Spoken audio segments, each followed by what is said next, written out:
Hello everyone, this is Dan Gramza and welcome to Gramza Market Studies for Friday, July 17th. Let's see what happened in that NASDAQ market. We had some positive things coming out. I expected this kind of movement on Friday actually, not so much on Thursday. As I said to you before, we were looking for that unchanged to higher type behavior. But we had some positive news that the market liked. And what about Friday? I got to tell you, I'm looking for a continuation. Right now, we're going to see a positive attitude. That's what you expect to see, especially with things calming down internationally and some good earnings reports in the United States. So I'm looking for a strong close as we go into the close of Friday's session. In the currencies, the euro continues lower. And not surprising also, right now the market's on the sidelines. They're not really sure what to do with this yet. And nothing's really done. There's been a lot of approvals when it comes to Greece, but the deal isn't finished yet. So I think we see some apprehension from the market on that.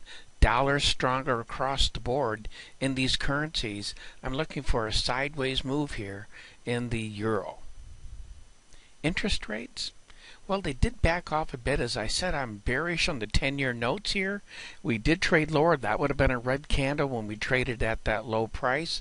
And we bounced right back up. It's kind of a neutral position for this market, but I'm looking for a down move when it comes to Friday's action.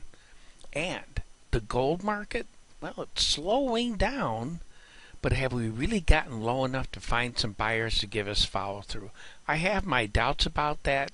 This is a bullish setup. It does imply buyers are trying to come back into this market. It'll be interesting to see the level of confidence we have from these buyers that created that lower shadow as we go into this weekend. Now in the silver market, we did trade above its bullish level, and the difference between the bearish and bullish level in that market is $500 a contract. I'm looking for a sideways move in the silver market for Friday. And in the crude oil market, I just don't see a reason to rally. To stay in about $1 or $2 range, I can see that over the next few weeks. But a strong rally, I don't expect that at all. And I'm looking for a sideways to lower market there. Now, let's talk about natural gas. That also traded below its bearish level. And the difference between the bullish and bearish level in that market is $200 a contract. And what we're looking for is a sideways move. I don't expect follow through to the downside in natural gas. Soybeans, we were looking for a sideways move. It kind of gave us that. It traveled up a little bit higher before it backed off.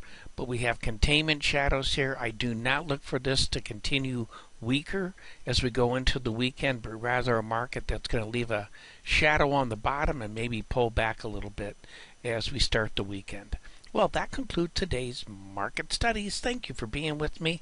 I'm looking forward to being with you again, and as always, take care.